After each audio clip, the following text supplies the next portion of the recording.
शिमला में सीएम सुखविंदर सिंह सुक्खू ने की बैठक, अधिकारियों को दिया आवश्यक दिशा निर्देश, कहा 11 दिसंबर को होने वाले कार्यक्रम की दी जानकारी। शिमला में कांग्रेस प्रदेश अध्यक्ष प्रतिभा सिंह ने जताई नाराजगी, संगठन को नजरअंदाज करने का लगाया आरोप, कहा मुख्यमंत्री संगठन को दे मजबूती। शिमला में सीपीआई संजय अवस्थी ने दी जानकारी, कहा 1 साल में सरकार ने गारंटियों को किया पूरा, 680 करोड़ की स्टार्टअप योजना लाई प्रदेश सरकार। सोलन में बीजेपी प्रदेश अध्यक्ष राजीव बिंदल ने की प्रेस कॉन्फ्रेंस, प्रदेश सरकार पर साधा निशाना, कहा कांग्रेस पर रहे लोकतंत्र की हत्या। कुल्लू में कांग्रेस विजय प्रभारी कर्णदेव बौद्ध ने की प्रेस कॉन्फ्रेंस, बीजेपी पर साधा निशाना, कहा बीजेपी के नेता विकास कार्य में डाल रहे अड़ंगा।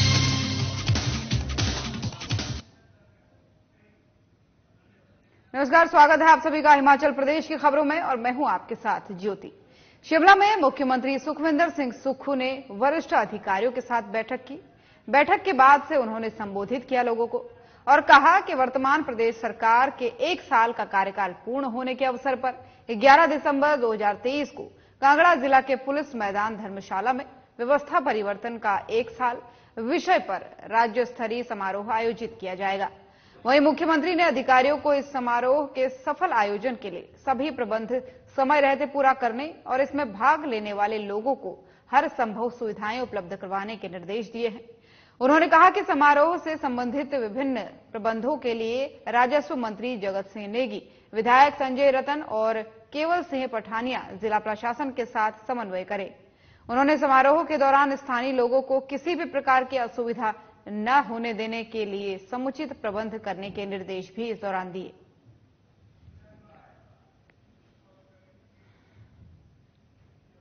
शिमला में कांग्रेस अध्यक्ष प्रतिभा सिंह ने सरकार से नाराजगी जताते हुए संगठन को नजरअंदाज करने के आरोप लगाए हैं। वहीं प्रतिभा सिंह ने कहा है कि 1 साल के समारोह के बारे में उनको ज्यादा जानकारी नहीं है और न ही उनको भरोसे में लिया गया। उन्होंने कहा कि उनको ये भी पता नहीं है कि सरकार किस तरह से तैयारी इस कार्यक्रम के लिए कर रही है। वहीं आगे उन्होंने कहा कि प्रतिभा सिंह ने तो यहां तक कहा कि इस कार्यक्रम के बारे में मुझे बताया तक नहीं गया।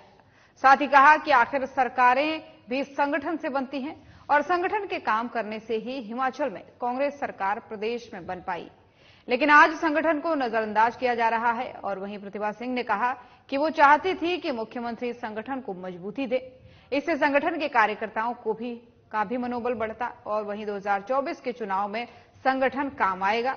सभी में तालमेल बनने की जरूरत है। उन्होंने कहा कि सरकार और संगठन में अगर इस तालमेल को हम बनाए रखेंगे तो इससे कार्यकर्ताओं में उत्साह आएगा और चुनाव का सामना मजबूती से कर पाएंगे। का ये जो कार्यक्रम है इसके बारे में मुझे ज्यादा जानकारी नहीं है, मुझे ज्यादा कॉन्फिडेंस में लिया नहीं गया, ना मुझे पता है कि किस तरीके से सरकार इसकी तैयारी कर रही है। मुझे उन्होंने ना इंटीमेट किया है, ना मुझे पता है। पर मुझे ये लगता है कि देखो, आखिरकार सरकारें भी संगठन के द्वारा ही बनती है। संगठन ने काम किया तभी सरकार हमारी बन पाई है। मुख्यमंत्री जी स्वयं संगठन से उभरे हुए आदमी हैं। वो हर बार संगठन की बात करते हैं। वो कहते हैं मैं एनएसयूआई में रहा, यूथ में रहा और आज वो देश के प्रदेश के मुख्यमंत्री है। तो मैं चाहती थी कि वो संगठन को भी मजबूती देते, संगठन के कार्यकर्ताओं को अभी मनोबल बढ़ना था। संगठन का जो काम है वो अगले हमारे 24 के चुनाव में काम आना था। सभी में एक तालमेल बनाना की आवश्यकता। लोक निर्माण मंत्री विक्रमादित्य सिंह ने कहा कि प्रदेश में कांग्रेस सरकार का 1 साल का कार्यकाल पूरा होने जा रहा है। उन्होंने कहा कि सरकार चरणबद्ध तरीके से गारंटियों को पूरा कर रही है। वहीं विपक्ष के बयानों पर निशाना साधते हुए उन्होंने कहा कि जयराम ठाकुर हिमाचल के नाटी किंग हैं, उन्हें हर जगह नोटी डालने की आदत है। कांग्रेस पार्टी की सरकार को बने 1 साल पूरा हो गया है लगभग, और मैं समझता हूं कि बहुत कठिन समय में हमने सरकार को जो है उसका जिम्मेवारी प्रदेश के अंदर निभाई है। क्योंकि जब से कांग्रेस पार्टी की सरकार बनी है, जो पिछले सरकार की कारगुजारियां हैं उसकी वजह से जो करीबन 80,000 करोड़ रुपए का ऋण प्रदेश सरकार पर है, उसके बावजूद हमने मिलकर हिमाचल प्रदेश को आगे ले जाने में पूरा प्रयास किया है, चाहे रोजगार स्वरोजगार के साधनों की बात है, प्रदेश में कर्मचारियों के लिए ओपीएस को लागू करने की बात है, या और भी जो बातें हमने कही है उनको चरणबद्ध तरीके से प्रदेश के अंदर इम्प्लीमेंट की। सोलन में बीजेपी प्रदेश अध्यक्ष राजीव बिंदल ने प्रेस वार्ता आयोजित की। वहीं कांग्रेस को सोलन नगर निगम में होने वाले मेयर और डिप्टी मेयर के चुनाव के लिए घेरा। साथ ही उन्होंने कहा कि ये बहुत बड़ी विडंबना है कि नगर निगम में मेयर और डिप्टी मेयर के चुनावों का कांग्रेस की प्रदेश सरकार हाईजैक करना चाहती है, जिसका जीता जागता सबूत विधायक को वोटिंग राइट देना है, जो कि सरकार गलत है, जो कि बिल्कुल सरासर गलत है। आगे उन्होंने कहा कि सोलन नगर निगम में कांग्रेस के पास पूरी तरह से पार्षदों की मेजॉरिटी है। साथ ही उन्होंने कहा कि बीजेपी ने कभी भी ये नहीं कहा कि उनके पास मेजॉरिटी है और वे चुनाव के लिए तैयार हैं, जिससे साफ प्रतीत होता है कि कांग्रेस की तरफ से लोकतंत्र की हत्या की जा रही है। उन्होंने आरोप लगाया है कि कांग्रेस ने सोची समझी साजिश के तहत चुनाव की तिथि को आगे बढ़ाया है।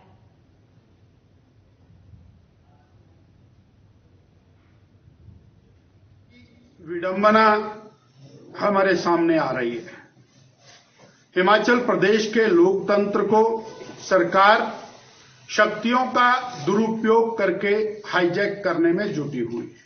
हिमाचल प्रदेश की वर्तमान कांग्रेस सरकार ने मेयर और डिप्टी मेयर के चुनाव को राजनीतिक रूप से हाईजैक करने के लिए, प्रभावित करने के लिए सर्वप्रथम एमएलएज को वोटिंग राइट दिया। यदि विधायक नगर पालिका में वोट डाल रहा है, कॉरपोरेशन में वोट डाल रहा है, तो वो तो मेयर भी बन सकता है। वो मेयर का चुनाव भी उसको लड़ लेना चाहिए। शिमला में सीपीएस संजय अवस्थी ने कहा कि आर्थिक बदहाली के दौर से गुजरने के बावजूद सुक्खू सरकार ने अपने 1 साल के कार्यकाल के दौरान सराहनीय कार्य किया है। 1 साल के अंदर सरकार ने 3 गारंटियां पूरी की। आगे उन्होंने कहा कि युवाओं के लिए 680 करोड़ के स्टार्टअप योजना प्रदेश सरकार लाई है। प्रदेश के सरकारी स्कूलों में इंग्लिश मीडियम के माध्यम से पढ़ाई शुरू हुई है। वहीं संजय अवस्थी ने नेता प्रतिपक्ष जयराम ठाकुर के आरोपों पर बोला कि प्रदेश को केंद्र से मिलने वाली मदद में रोड़ा अटकाया है। आपदा के समय भी विपक्ष ने राजनीति की। दिसंबर को वर्तमान प्रदेश सरकार का जो कार्यकाल 1 साल का पूर्ण होने जा रहा है और आपने भी देखा होगा कि जो व्यवस्था परिवर्तन की बात माननीय मुख्यमंत्री ठाकुर सुखविंदर सिंह सुक्खू जी ने शुरू में कही थी और आज 1 वर्ष का जो समय होने जा रहा है, इसमें व्यवस्था परिवर्तन पूर्ण रूप से दिख रहा है। और जो जिस तरह से शुरुआत सरकार की हुई और आपने देखा कि जो वो सरकार जिसको विरासत में लगभग 90,000 करोड़ रुपए का कर्ज जो विरासत में मिला हो और उसके बाद अचानक आई प्राकृतिक आपदा से 12,000 करोड़ रुपए का नुकसान प्रदेश को सहना पड़ा हो, तो ये जो राशि बनती है, ये राशि 1 लाख करोड़ से ऊपर की बनती है। उनके पास कहने को कुछ भी नहीं है और जिस तरह की व्यवस्था वो बनाकर गए, आपने देखा कि किस तरह से आनन फानन में चुनाव से कुछ समय पूर्व, कुछ दिनों पूर्व जो है उन्होंने घोषणाएं करी, बहुत से संस्थान खोले गए, ऐसे संस्थान खोल दिए गए जिसके लिए कोई बजट का प्रावधान नहीं था, पोस्ट क्रिएशन नहीं की गई, फाइनेंस से मंजूरी लेनी होती है और आधे अधूरे संस्थान जो है वो घोषणा करके मात्र भ्रमित किया उन्होंने। 5 राज्यों के चुनाव परिणाम आने के साथ ही देश में 2024 के आम चुनावों को लेकर भी माहौल बनना शुरू हो गया है। देश भर में तमाम बड़े दल तैयारी में जुट चुके हैं, लिहाजा टिकट को लेकर भी प्रत्याशियों में होड़ लगना शुरू हो गई है।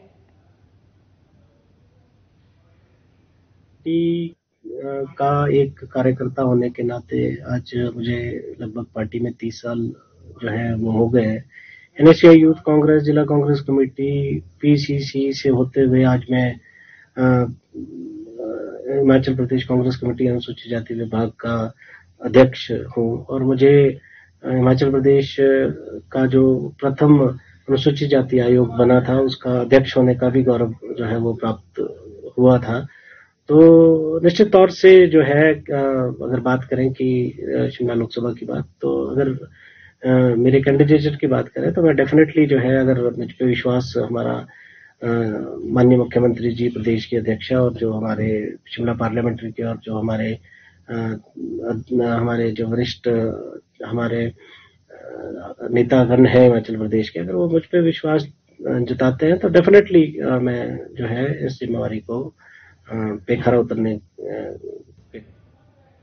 और वहीं सोलन में नगर निगम मेयर डिप्टी मेयर का चुनाव किया जाना है, लेकिन बीते कल चुनाव प्रक्रिया कोरम पूरा होने से पूरी नहीं हो पाई। अब 7 दिसंबर को दोबारा बैठक रखी गई है, जिसमें मेयर और डिप्टी मेयर का चुनाव होगा। वहीं बीजेपी की तरफ से लगाए जा रहे चुनाव टालने के आरोप पर स्वास्थ्य मंत्री कर्नल धनराम शांडिल ने अपनी प्रतिक्रिया भी दी है।